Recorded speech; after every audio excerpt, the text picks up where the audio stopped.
오늘 우리에게 새날을 주신 하나님을 찬양합니다. 찬송가 363장 찬양하겠습니다.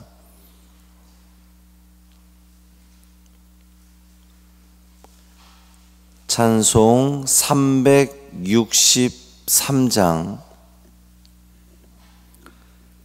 내가 깊은 곳에서 찬양함으로 새벽 기도회를 시작하겠습니다.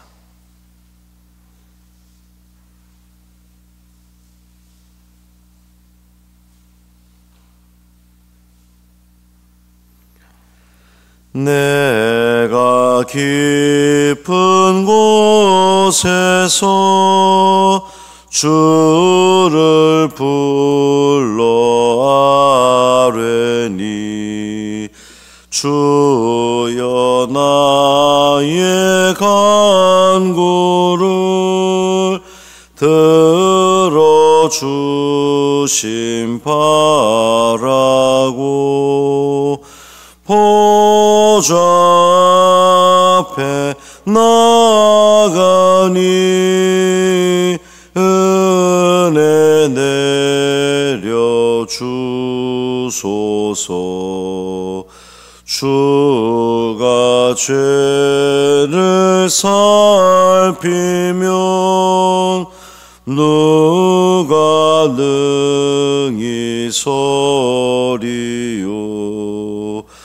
오직 주만 모든 죄 용서하여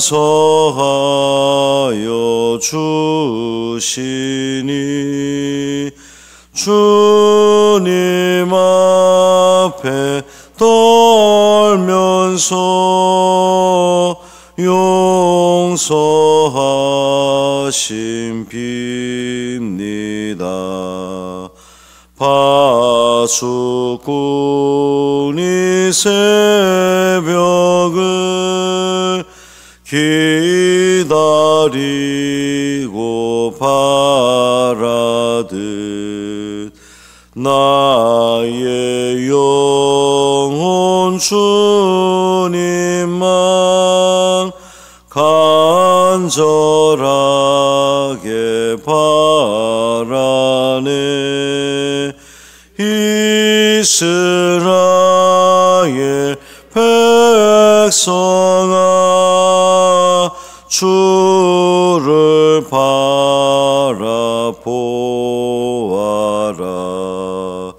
주의 크신 은혜와 그의 능력 바라라.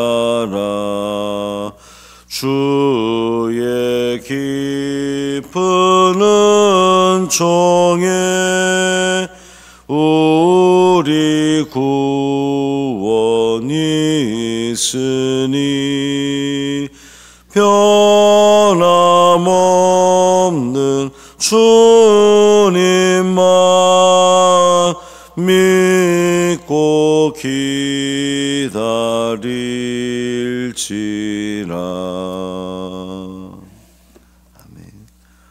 사도신경으로 우리의 신앙을 고백하겠습니다. 전능하사 천지를 만드신 하나님 아버지를 내가 믿사오며 그 외아들 우리 주 예수 그리스도를 믿사오니 이는 성령으로 잉태하사 동정녀 마리아에게 나시고 본디오 빌라도에게 고난을 받으사 십자가에 못 박혀 죽으시고 장사한 지 사흘 만에 죽은 자 가운데서 다시 살아나시며 하늘에 오르사 전능하신 하나님 우편에 앉아 계시다가 저리로서 산 자와 죽은 자를 심판하러 오시리라. 성령을 믿사오며 거룩한 공회와 성도가 서로 교통하는 것과 죄를 사하여 주시는 것과 몸이 다시 사는 것과 영원히 사는 것을 믿사옵나이다. 아멘. 이사야 30장 12절부터 14절까지 말씀입니다.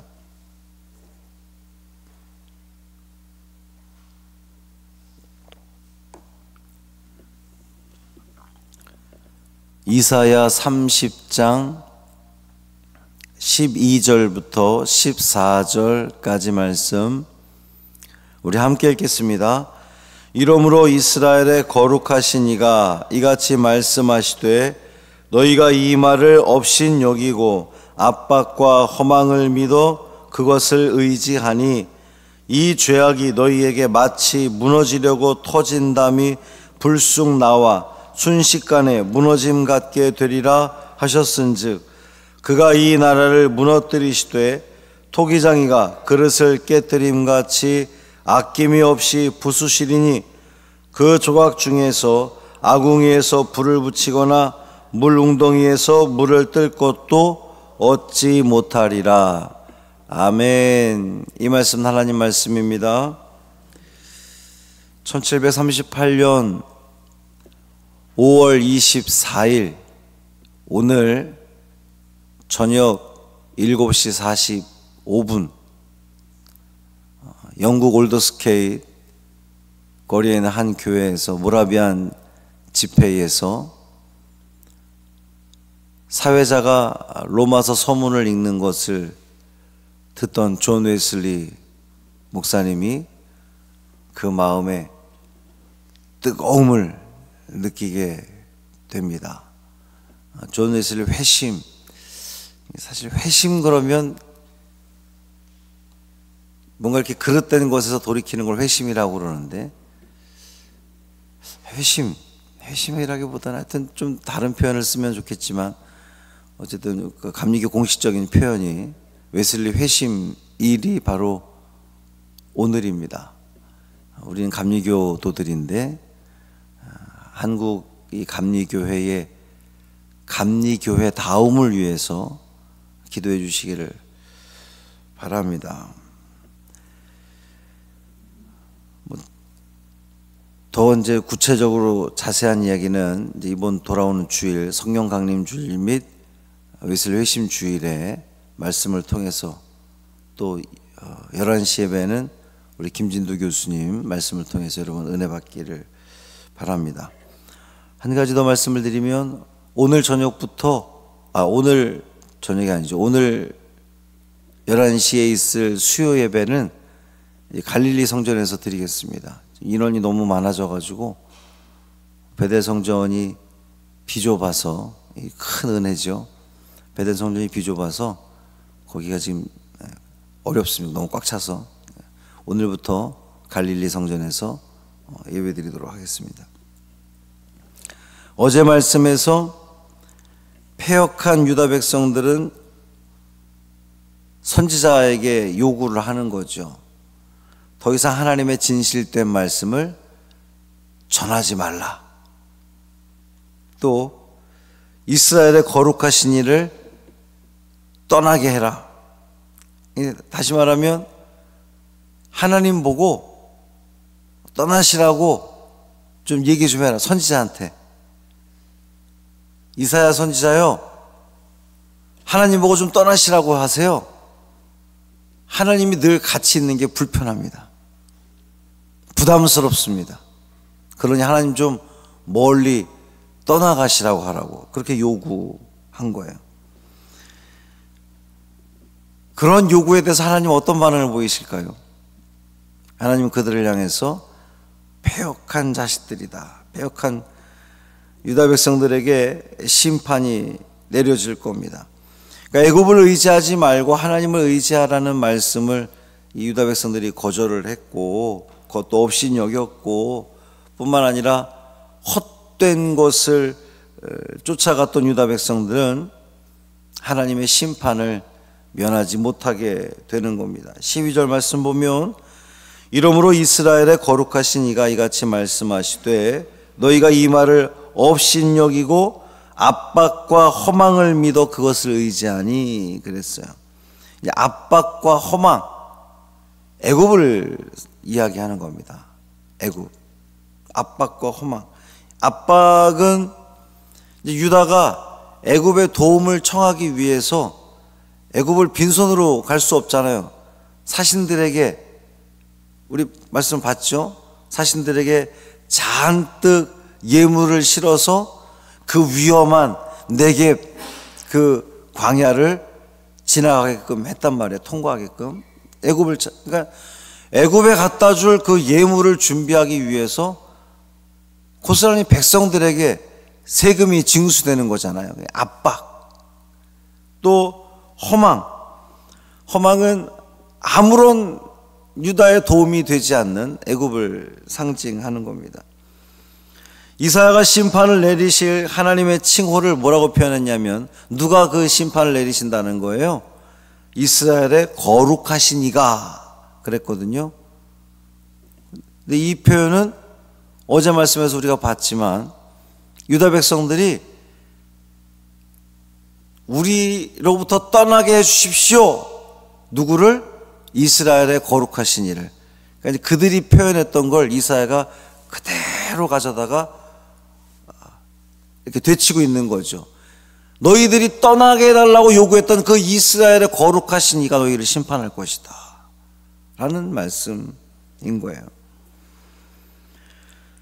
이제 하나님께서 이스라엘 거룩하신 이가 유다 백성들의 죄악에 대해서 내리실 그 판결이 두 가지 비유적인 형식으로 언급되는데, 그것은 그들에게 임할 심판이 어떠한 모습을 띠게 될 것인지를 알려줍니다. 핵심은 그들에게 임할 심판이 터진 담이 불쑥 나와 순식간에 무너짐 같이 갑작스러울 것이고, 또 토기장이가 쓸모없게 된 토기를 그냥 가차없이 깨뜨리는 것처럼 철저할 것이다는 사실이에요. 유다의 말 심판이 갑작스러울 것이고 철저할 것이다는 거예요. 첫째로 그 심판은 터진 담이 불쑥 나와 무너짐 같이 갑작스러울 겁니다. 13절 말씀 보면 이 죄악이 너희에게 마치 무너지려고 터진 담이 불쑥 나와 순식간에 무너짐 같게 되리라 하셨은즉 그랬어요. 이스라엘의 거룩하신 이의 말을 업신여기고 허망한 애굽을 의지한 죄로 인해서 그들은 아주 갑작스럽게 재앙을 당할 것인데, 그것은 마치 터진 담이 무너지는 것처럼 갑자기 찾아온다는 겁니다. 이 터진 담, 이제 담이 있는데 여기저기 균열이 생긴 거예요. 왜 우리도 때때로 살다 보면 어느 동네에 가면 그런 데가 있죠. 이렇게 건물이 아주 오래되고 낡아가지고 담벼락이 막 군데군데 균열이 생겨, 아이고 저거는 언제 무너질지 모르는데 뭐 이렇게 보여지는, 바로 그걸 이야기하는 겁니다. 균열이 너무 심하게 가서 언제라도 순식간에 그 터진 담이 무너지는, 그만큼 그들에게 재앙이 갑작스럽게 임한다는 거예요. 두 번째는 그 심판이 토기장이가 자기의 마음에 들지 않는 토기를 깨뜨림같이 철저하게 이루어질 거라는 겁니다. 14절 말씀 보면 그가 이 나라를 무너뜨리시되 토기장이가 그릇을 깨뜨림같이 아낌없이 부수시리니 그 조각 중에서 아궁에서 불을 붙이거나 물웅덩에서 물을 뜰 것도 얻지 못하리라 그랬어요. 이 토기장이가 왜 방송에서 우리 가끔 보죠.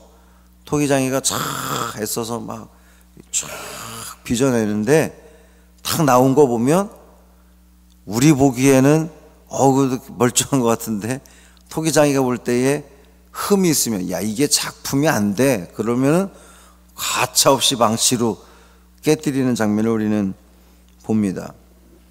마찬가지로 하나님께서도 이 하나님의 백성들을 보면 하나님이 토기장이고 우리는 그 작품이잖아요. 우린 빚어진 질그릇들인데 하나님께서 애써서 다 이렇게 아름답게 만들어진 질그릇들인데 마음에 들지 않으면 그 작품이 작가의 그 만든 사람의 위상을 잘 드러낼 수 있는 건 살아남는 거지만 그렇지 않는 거는 깨버리는 거잖아요. 남들이 볼 때는 그래도 뭐 그럴듯하네? 소용없다는 거예요. 작가의 마음에 완벽할 때, 온전할 때 그것이 살려지는 건데, 마치 이 유다를 향한 심판이 하나님께서 그 토기장이가 토기를 깨뜨림 같이, 깨뜨릴 땐 여러분 어떻습니까? 이거 뭐 다른 거라도 쓰지, 이렇지 않더라고요. 저거 그냥 우리 집 거실에 갖다 놔도 꽤 괜찮을 것 같은데, 토기장이 그렇지 않아요. 그냥 바로 가차없이 깨버리잖아요. 유다를 향한, 패역한 유다를 향한 심판이 바로 그렇게 철저하게 이루어질 거라는 겁니다. 이 고대 사회에서 부서진 질그릇들, 이제 질그릇 조각이라 할지라도 그냥 이렇게 다 깨면, 이제 오늘 본문에 나온 이야기가, 14절에 나온 이야기가 아궁이에서 불을 붙이거나 무릉동에서 물을 뜰 것, 이게 깨진 조각으로 다 깼을 때에 조각이 있잖아요. 그 조각으로 뭐 물을 뜨는 용도로 쓰거나 뭐 다른 용도로 이렇게 뭐를 이렇게 삽처럼 갈거나 이럴 때 그럴 용도로도 쓰이는 게 남아 있는데, 그것조차도 없다는 거예요. 무슨 뜻이겠어요? 아주 다 바스러진다는 겁니다. 철저하게 부서져서 전혀 그 조각 가지고도 쓸모가 없게 만든다는 거예요. 이러한 갑작스러운 심판, 철저한 심판이 누구에게 임한다는 겁니까? 어제 그 패역한 백성들, 하나님 우리 가까이 있는 거 부담스러우니 떠나세요 라고 요구했던 그들에게 이러한 심판이 일어난다는 거예요. 예수님도 종말에 일어날 일들에 대해서 갑작스럽게 임할 것을 예고하신 바 있죠. 둘이 같이 밭을 매다가 하나는 들림을 당하고 하나는 남게 될 것이다 말씀하신 바 있습니다. 사랑하는 성도 여러분, 오늘 말씀을 통해서 우리는 무너질 터진 담벼락 의지하고 있는 것은 아닌가. 여러분, 터진 담벼락이 군데군데 균열이 갔는데 별 생각 없이 거기 이렇게 기대고 있다가는 갑작스럽게 무너지는 것으로 인해서 큰 어려움을 당할 수 있단 말이죠. 우리가 이 세상 가운데 살아가면서 썩어 없어질 것, 터진 담벼락 같은 정말 무의미한 것, 그냥 사라지고 말 것, 우리 삶에 도움이 전혀 되지 않는 그 허망한 것에 우리의 열정과 우리의 시간과 우리의 정성을 들이고 있지는 않은지 살펴보시기를 바랍니다. 오늘 우리 기도하는 가운데에 말씀의 제목이 터진 담벼락이에요. 오늘 기도하는 가운데에 주여, 터진 담벼락을 내가 의지하고 있지는 않습니까? 내가 거기에 집중하고 있지 않습니까? 생각해보면, 묵상해보면 분명 많을 거예요. 한두 가지가 아닐 겁니다. 내가 삶 가운데에, 내가 하루를 살아가면서 어디에 내가 시간을 투자하고 무엇 하는 것에 내가 정성을 들이고 내가 어디에 관심을 갖고 있는지를 한번 살펴보십시오. 터진 담벼락은 아닌지. 견고한 성읍 되시는, 피난처 되시는 하나님만 의지하고 말씀 안에서만 살아가십시오. 그것이 우리를 살리는 생명의 길이 될 것입니다. 살아계신 아버지 하나님, 감사합니다.